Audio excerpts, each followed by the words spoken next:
Hello, welcome to the Guildpact edition of Commander Fodder. I had to think for a moment there. Yeah, so like I do at all of these episodes, I'm going to just quickly go through the theme decks that were available in the Guildpact set, and obviously I've picked one of these to use as my seed. There was 3 theme decks because there were only 3 guilds in this particular set, and it was a 4-3-3 arrangement for the block as a whole, so 4 in the first set, 3 theme decks in the second, 3 in the third. So we've got the Orzhov deck, and all of these basically, if you're wondering around the theme, it was basically around what they call, the guild mechanic. So with the Orzhov one, if we look down here, some commonality to look for, as you can see here in this particular deck, it's using a bounce land and the relevant guild land for the color combination. But if you remember from set musings, the guild mechanic here would have been Haunt. And the 2 rares are Skeletal Vampire, which basically is a flying vampire skeleton. It's a 3/3 for 6, and it spits out a 2/1/1 black creature tokens when it enters the battlefield. They have flying, but you can also pay 3 and 2 black, sacrifice a bat, create 2/1/1 black creature tokens with flying. So 1 bat gives you 2, but you have to pay 5 mana to do that. And you can sacrifice a bat to regenerate it. There's also Tessa in the deck, is the other rare, and that's 1 white, black, 2/3. Sacrifice 3 white creatures, remove a target creature from the game. Whenever another black creature you control is put into a graveyard from play, put a 1/1 white spirit creature token with flying into play. So you can see that second ability synergizes with the ability on here when you're killing bats to do various things or sacrificing a bat. And then the other cards obviously play around the whole Haunt and I think even tokens a little bit here as well. Yeah, that one, Belfry Spirit. It's bat tokens in there. So yeah. So the Gruul Wilding deck is obviously based around the Bloodthirst mechanic. So again, you're going to see cards here that synergize well with that Bloodthirst ability, or have the Bloodthirst ability on them. You'll notice as well all the decks have a legendary as one of the rares. In this one it's Borborygmos, and so with Borborygmos, which is 3, 2 red, 2 green, 6/7, and has trample. Legendary creature Cyclops. Whenever Borborygmos deals damage, or combat damage should I say, to a player, put a 1/1 counter on target creature you control. So you can see it's heavy creature deck. There's 26 creatures in there. One instant, sorry, and 9 enchantments. And I believe they're all enchantments. You'll also notice, because we're onto the second set, there's going to be cards in this theme deck from the large set from Ravnica, City of Guilds. And then the last deck is Gizmometry is the correct way of saying it. I tend to call it Gizmometry. Just sounds more amusing to me that way. But it's actually Giz as in Gizmo, Gizmometry. Not Gizmometry, or Gizmuppetry. Yeah, Gizmometry. I do actually have this deck in paper, and I did an unboxing of this way back in the early days of the channel. Yeah, so if you look down at the actual contents of the deck, again, no surprise, it's playing with Replicate, and as a consequence we have an awful lot of instants and hardly any creatures. This one's got, again, the bounce land and the guild land in it. One thing I probably didn't point out is the Gruul deck just simply has the guild land in it. Maybe they thought the bounce land would be too slow. And yeah, that would be good to have a fast deck in the format, actually, if that's the case. And I think that's why that's been done, is just, you know, make the deck as fast as possible, and you don't want to be slowing down your land drops potentially. So yeah, back to the gizmometry.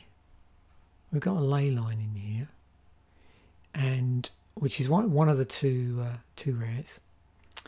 So whenever you play a spell, you may P1. If you do, it deals 1 damage to target player. Also, if it's in your opening hand, you may begin the game with it in play. And if you saw the episode of the Deck Dirtle when I was goldfishing my red-green monstrosity, I actually forgot that I had a ley line in my opening hand, so I sort of, you know, adjusted the board state accordingly, which obviously I wouldn't have been able to do in a real game, but just to see what would happen.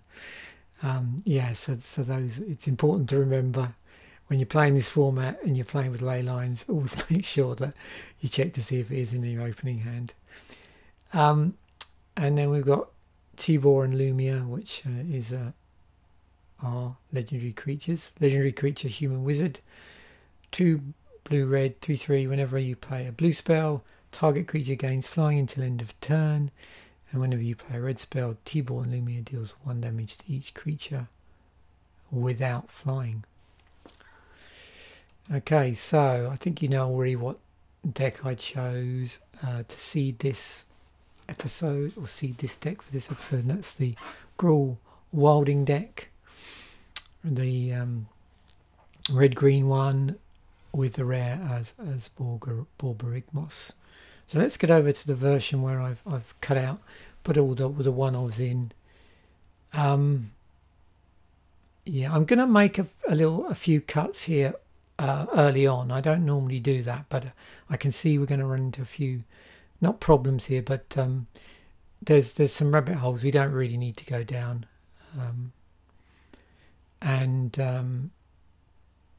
My suspicions are, from a few just messing around I've done with Borborygmos, is when we run the algorithm, what's going to happen is it will sort of go down a creature combat route. It's not going to go down like a creature and then auras route, or necessarily down a Voltron route,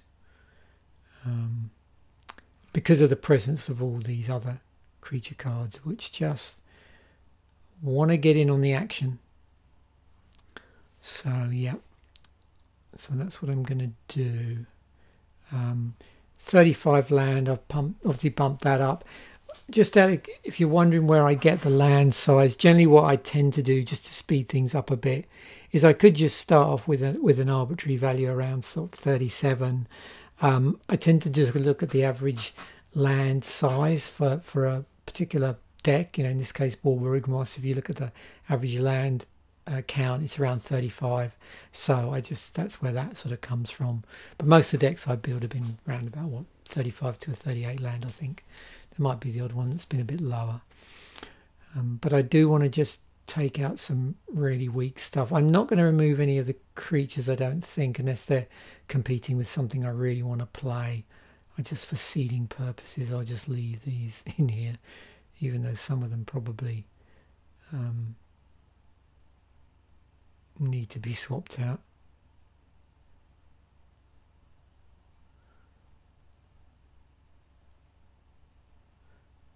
Yeah, that probably wants to come out, actually. There's probably quite a few here that don't want to be here.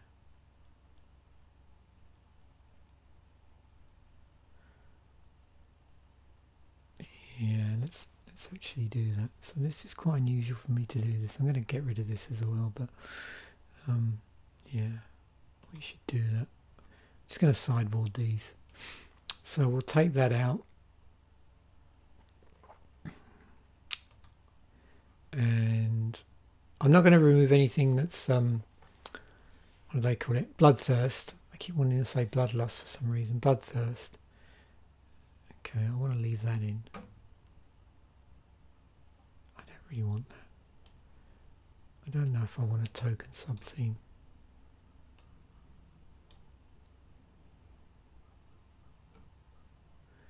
Now if that was generating, you know, tokens every time the creature bashed something, then that might be a different matter. Okay, bloodthirst. No, thank you. Bloodthirst. Does get enchantments back. That might be handy. Oh, that's quite fun, seeing as everybody probably will be playing some form of non-basic land. I don't want... no. That... I'm going to leave the Guildmage in. Block this turn except by 2 or more creatures. Yeah. Fatal damage.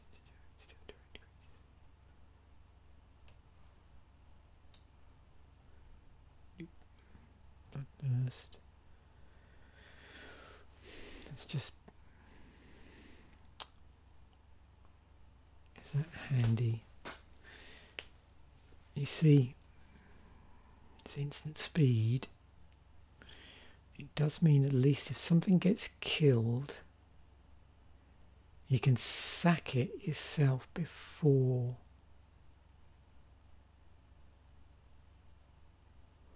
Something is removed, you can sack it and it still does 1 damage.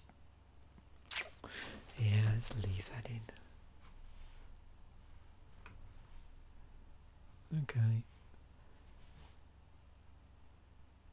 Yeah, I don't really... Nothing really synergizes with that. Okay, that's going to give me some mana. Yeah. Let's do that. Okay. So, what I'll do this in reverse. Often I go through creatures first. I'm just going to go through, first of all, see what sort of planeswalkers get suggested. So let's do that. Yeah, looks like Domri is top of the pile. I only want a couple really. So yeah, this is good for creature stuff. So both of the Domris, I think I'm just going to go with.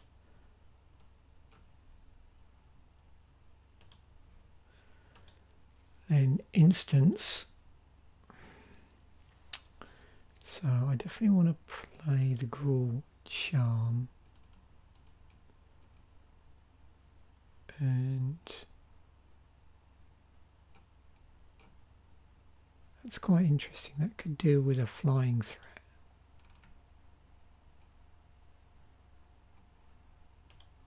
It's cool.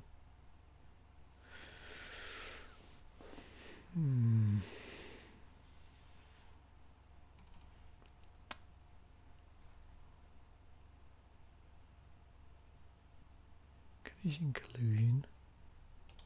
Bit of flexibility. Some fog.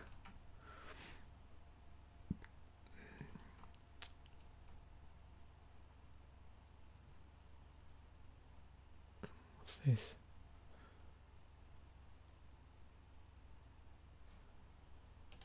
I like that.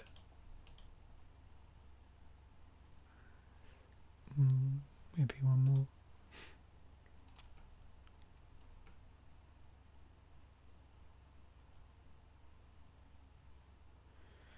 X damage to any target. You may cast a card with X or less from your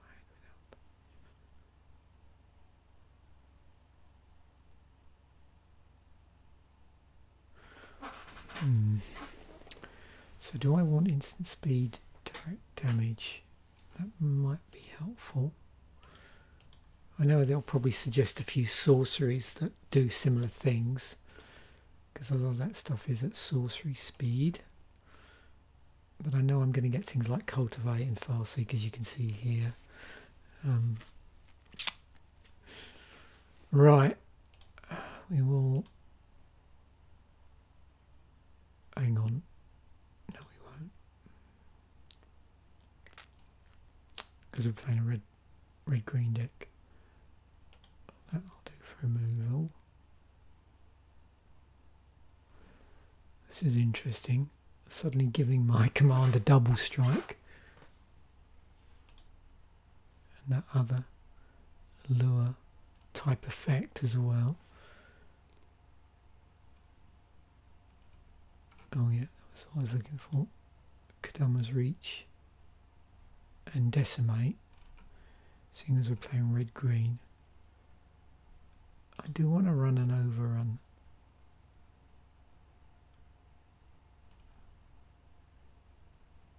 And another instant speed double strike. Or do I want that?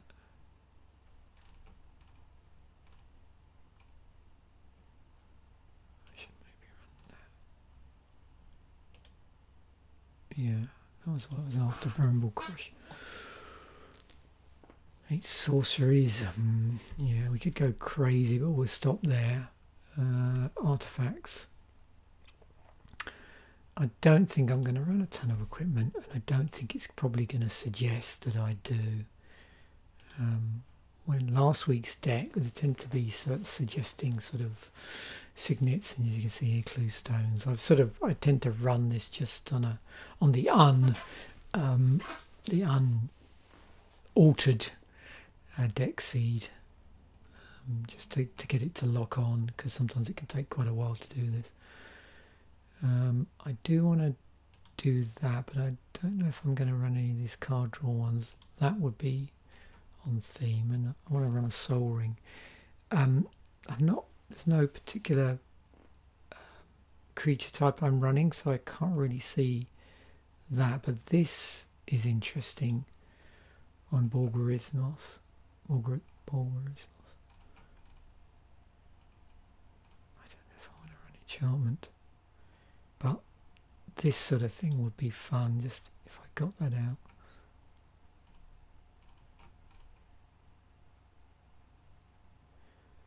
Whenever a quick creature deals damage equal to its power to defending player,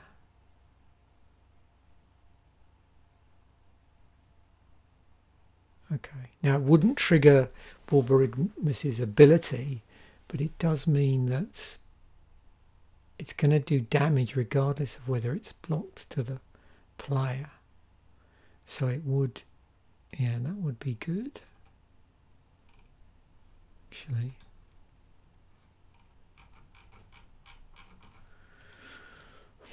I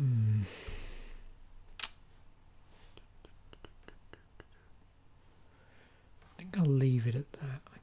So I want to keep it, so basically what I'm looking to do is just not go overboard with anything that's not a creature. So I can play roughly as many creatures as I can lands. It does leave me with a few slots there.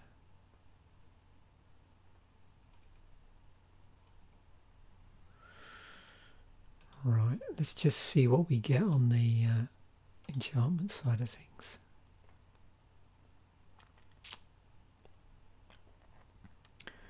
Right, whenever an opponent casts a creature, it's interesting utility on there. Okay, non-creature you control have Riot. Oh yeah, that's a good one that complements the thing. Your hand. Yep. I don't really want to play Rancor. Can't see the point. Creatures you control have Trample. Oh. Yes, please.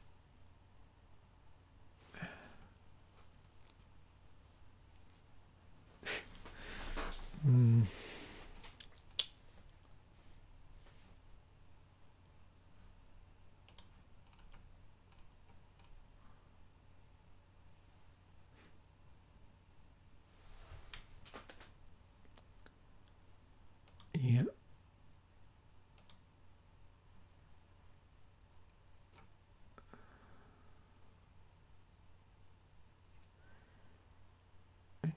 Doubling season, or anything that proliferates.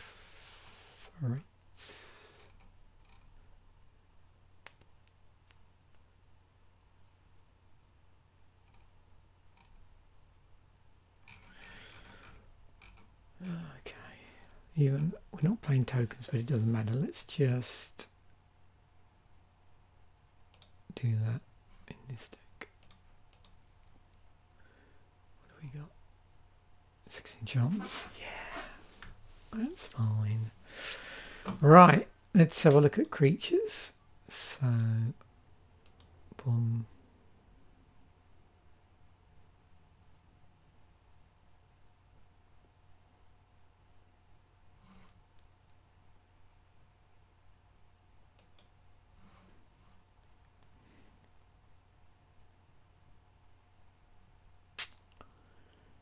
Right. Yep.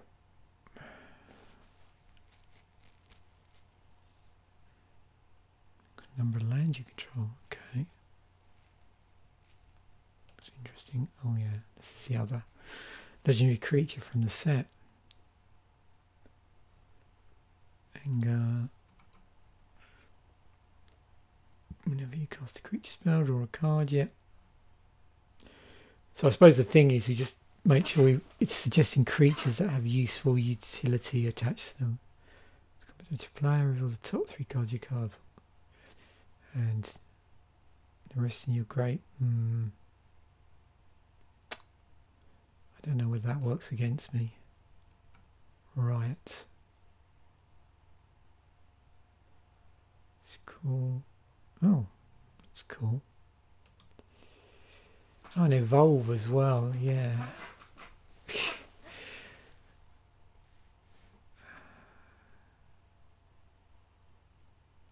That's an interesting card for generating mana. Bloodthirst X. Yeah.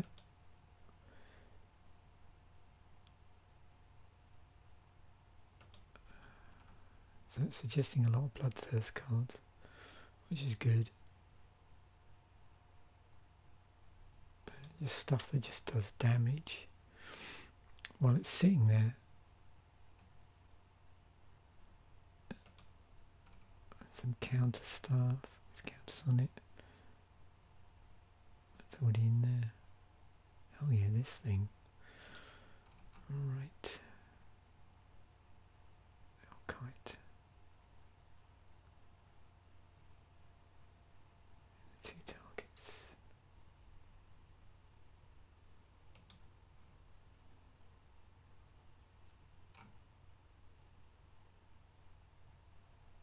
Trample. Yeah. These are always cool.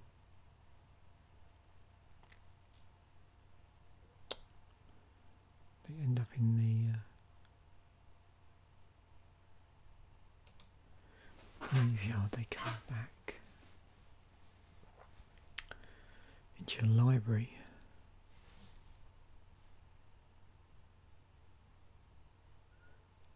Draw a card based on the toughness.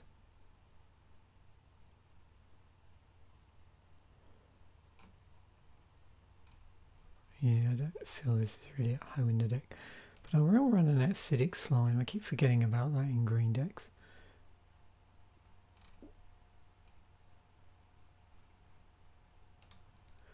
How are we doing? Have I gone crow? No, I'm pretty close. So 3 creatures. Okay, let's have a look. See what we can see. Oh, there's graft, of course.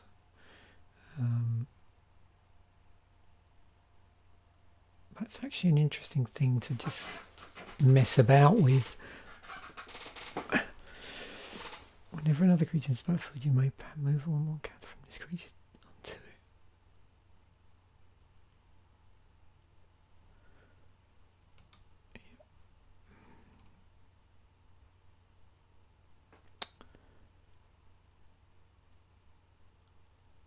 Mouth Pup. No, I don't think we want to run a bird. Thank you. Or anything tribal.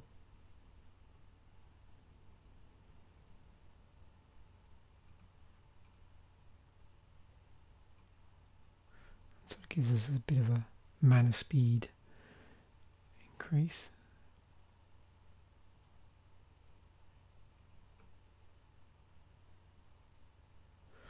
We can start putting 1/1 counters on this, which we can mess about with that other card.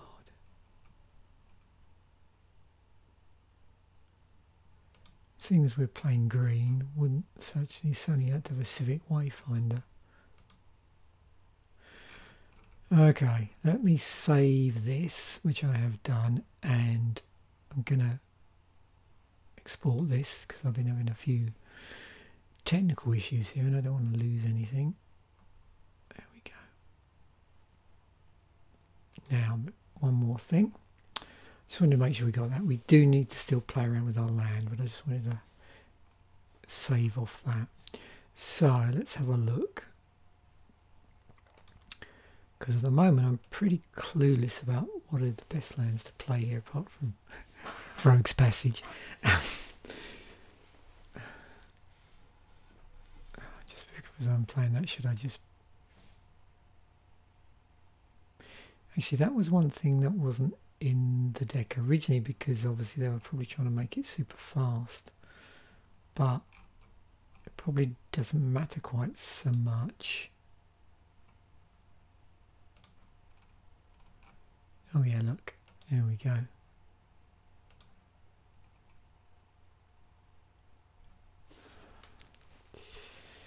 Yeah, I'm playing two colours. Let's live dangerously.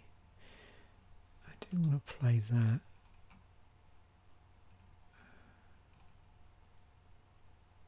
Oh yeah, this.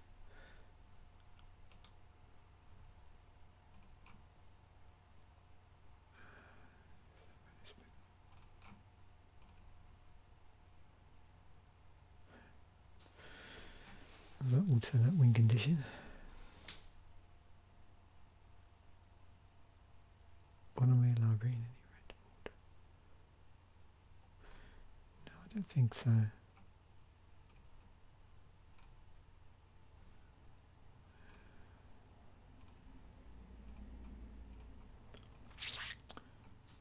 Yeah, I'm just more looking for the interesting utility than necessarily mana fixing. I think I'm quite happy with that actually.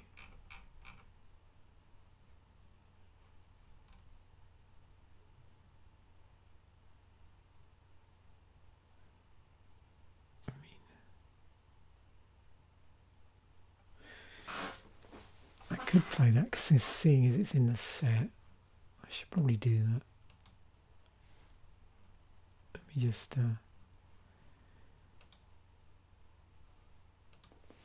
that's the Infinity one. Wow, I didn't know they were doing that.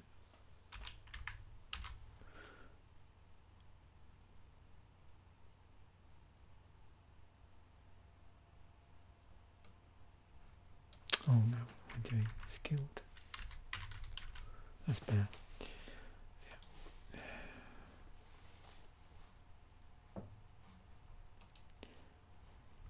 Yeah. Okay, so we got to just prune this down a little bit. Right, let me just have a look at this and then I'll decide. So, I should probably just lose a lot of the red. Oops. For the moment. I might even want to go lower, but we'll leave it at that. Okay. So I'll make sure I export that version with the extra change. Right. And finally, let us play test this. So what I normally do with these is I just play this out until things start to get, you know, either I empty my hand or things start to get really interesting in terms of just what sort of damage is on board. So it's not really conventional gold fishing in that term, but it just means I get a feel for how the turns might and the curve might play out. Okay, that's okay. So I can do that. Right, turn 2.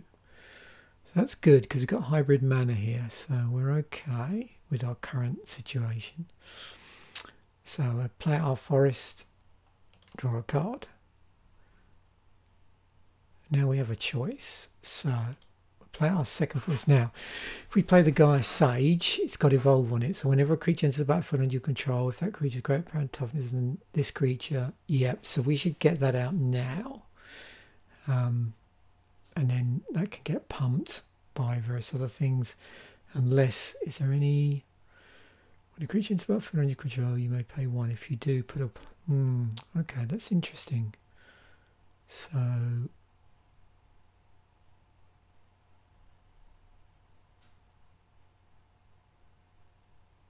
Under the order in which these trigger, that creature has a greater power or toughness. I wonder if these counters sort of get added before this triggers. Not sure actually.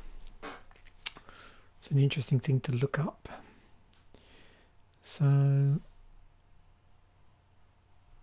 well, let's not get too super bogged down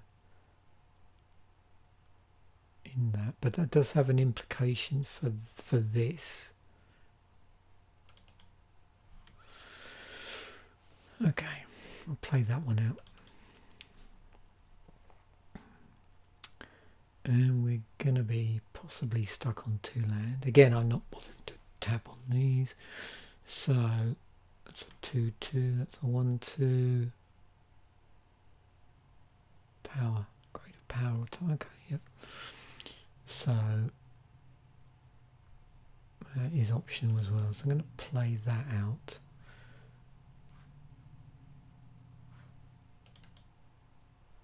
There's our Rogue's Passage.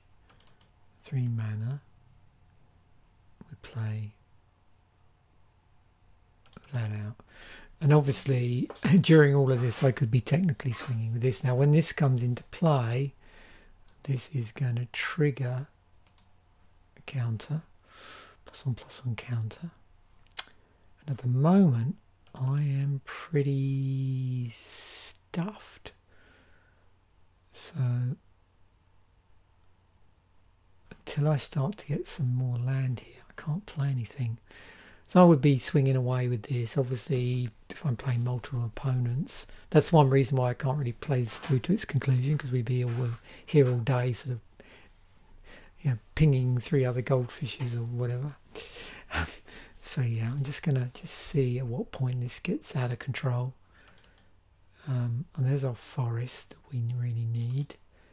So whenever you cast a creature spell, draw a card. Okay, now that's good. So we got that in play. Okay, and of course again I'll be tapping all of these out. Do that now. Borborygmos doesn't even come in till 7 mana, so we've got a bit of a problem here. If this carries on the way it is. Oh dear.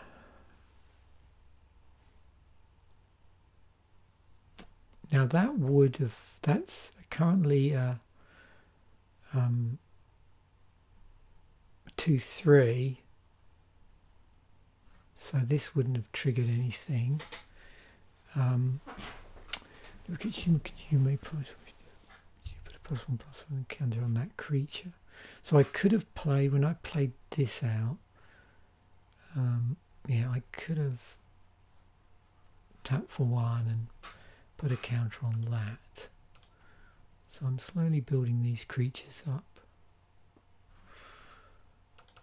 Okay, this is not particularly good at all. Again, swinging with these. Oh, crikey, we have a Gruul Signet, so we tap for a couple of mana, get that out. That at least gives us, what, 1, 2, 3, or 1, 2, 3, and then 5 off of that. Which does mean that at this point, we could play out. Oh, we've only got 1 red mana.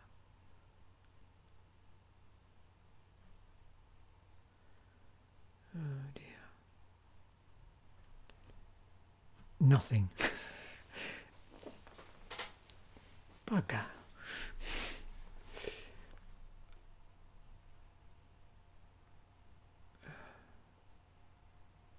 Yeah, all we're getting here is green. Oh, hang on, we can get this out. So you'd play with the +1 cards of any other red creature you control. Yeah, probably not yet. That's better off playing once I got loads of creatures in play. Oh dear. Oh look, another forest.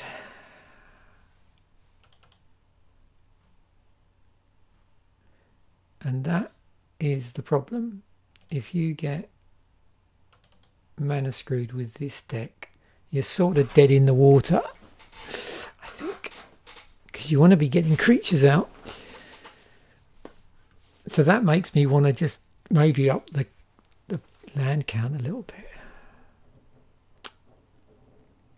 Okay, we'll do another one. Oh, look at that. It's terrible. What is going on here? Let me just check something funny hasn't happened here. As you know, this sometimes happens. I don't think I did anything stupid, but we'll see. No.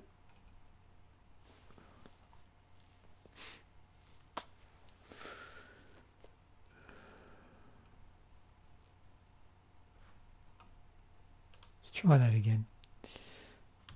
Yeah, these hands are dreadful. Just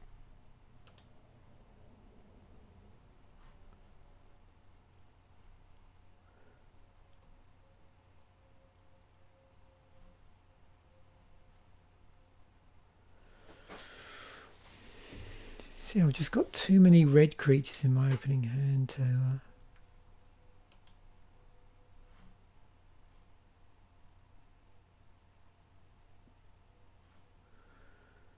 okay, so,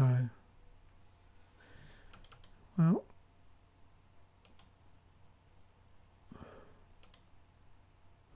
I'll turn 1 Soul Ring.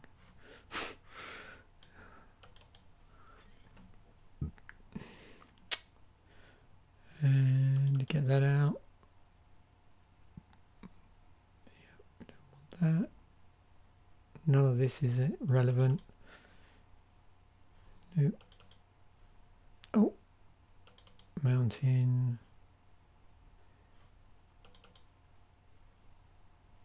Dryad Sophisticate. Okay, we've got a stamping ground. Well, really, I don't think I need to pay 2 life quite yet. Unless...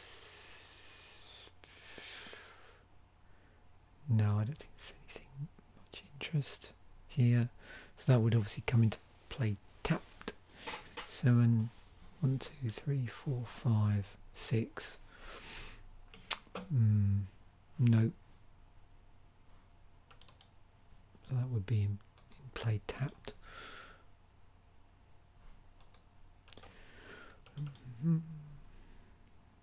Dear me. Well, not much going on here. Okay.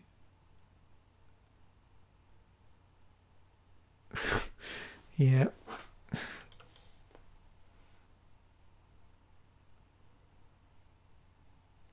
suppose, yeah, that would be good. Non-token creature you can drive, right. So we are sort of getting somewhere. So 7. So I could, yeah, I could have played Borborygmos out instead of that, but why? Yeah. Why do that? Now I can play Borborygmos. Right, so what happened there? Creatures in can't be countered. Okay, very non-toxic control have Riot. They enter the battlefield with your choice of a +1/+1. Okay, well let's just stick a counter on that. So that now becomes a 7/8, which I can start swinging with. Oh, another forest. Okay. So for argument's sake, supposing I swung with this, that would do 7 damage, and then played that out. I've got enough mana to do that now.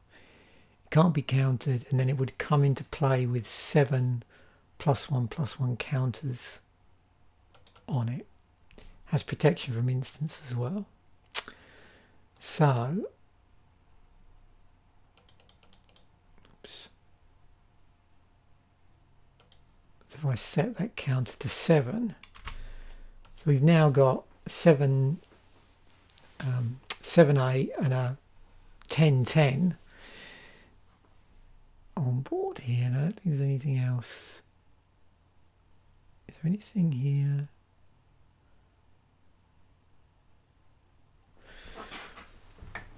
Yeah. So obviously we could just keep swinging with Borborygmos. As, you know, 3 swings of that through commander damage, unblocked, and the opponent's done for. This thing is a 10/10. So, you know, obviously we're starting off, or opponents are starting off, and we are starting off at 40 life. So 4 swings of that unblocked in a perfect world. And it's probably not worth playing till you have more creatures.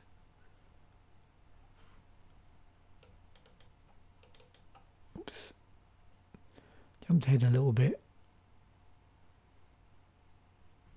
So yeah, let me just take that back, see if I can do that. Yep, okay. So this thing, beginning of upkeep, draw a card if you control the creature that's okay. So now I've got card draw coming online, I suppose.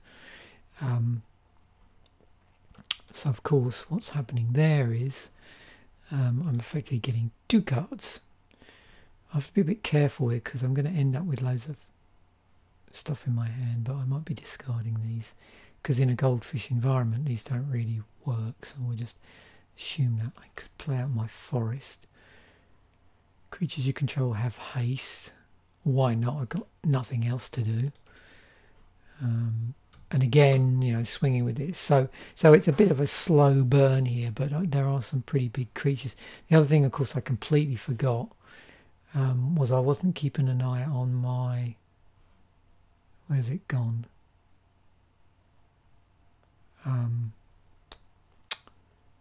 Oh no, that was on a different... Sorry.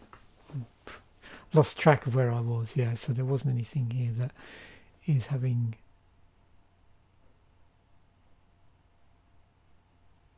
And actually, I didn't spot that either. With this in play, this would have been increased as well. So and that would have come in with a counter on it, and that would have come in with a counter on it, because we've got this one. Drive right into the. So I'm going to put counters on those. Yeah. Okay.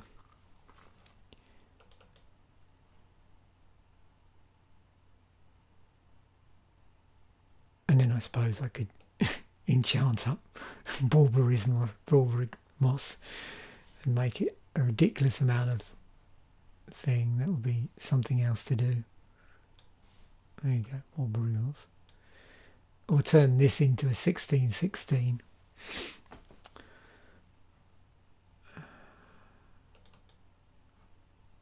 Dowsing Shaman. Return target enchantment card from your graveyard to your hand. Yeah, so we get that out into play. So now things are starting to shape up a bit. We've got a counter on that because of this. I don't think anything else is triggering here. Oh, well, cool, I forgot. Yeah, we'd also be doing card draw as well. This is why Commander's always cool on MTGO, because it works all this out for you. Yeah.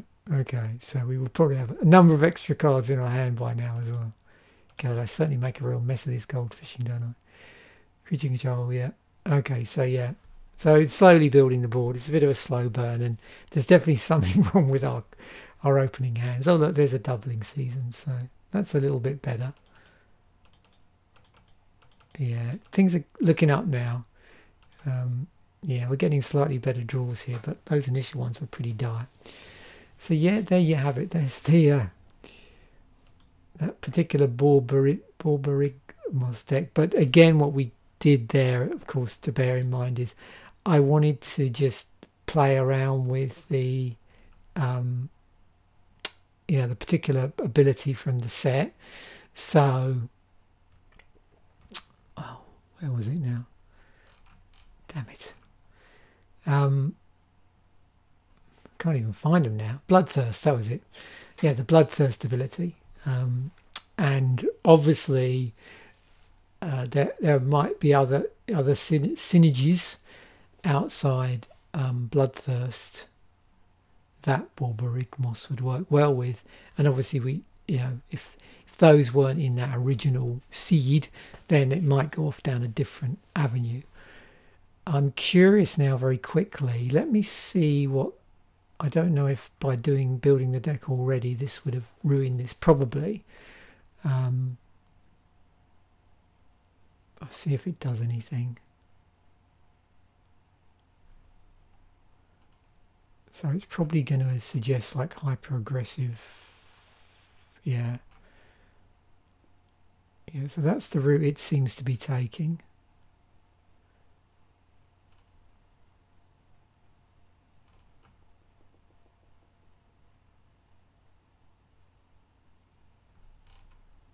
To some degree. But again, probably it would have been smart for me just to take a quick look at that. Not necessarily use it, but take a quick look at that particular algorithm before I even went further than the seed. And I keep forgetting to do that. Basically, because this episode is more about the built-in architect algorithm and where that takes you. Because I quite like the wobble, the little bit of wobble you get in that, compared to say the EDH rec one, which seems to be a bit more sort of targeted, if you like. So I find that the architect algorithm sort of opens up interesting rabbit holes and avenues that you might not see if you were using the EDH rec one. So it was interesting from that point of view, but not the best Borborygmos deck in the world. And certainly, you know, there's stuff probably that could be done with the